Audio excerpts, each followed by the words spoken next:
కేరళలో ఎక్కువగా చేసే చాక్లెట్ డంప్లింగ్స్ పిల్లలకి ఇలా చేసి పెట్టండి. ఇష్టంగా తింటారు. చాలా చాలా టేస్టీగా కూడా ఉంటాయి.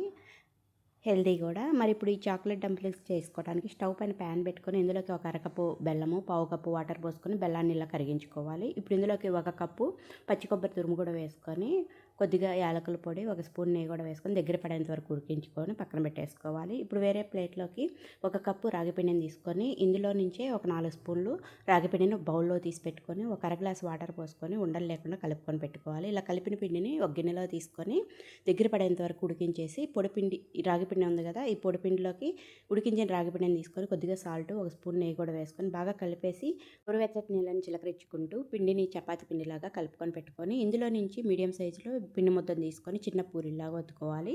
ఇందులోకి కొబ్బరి లౌజును పెట్టి బయటికి రాకుండా క్లోజ్ చేసేసుకొని ఇలా బాల్స్ అనేది రెడీ చేసి పెట్టుకొని ఆవిరి మీద ఒక 10 నిమిషాల పాటు ఉడికించుకొని తీసేసుకోవాలి.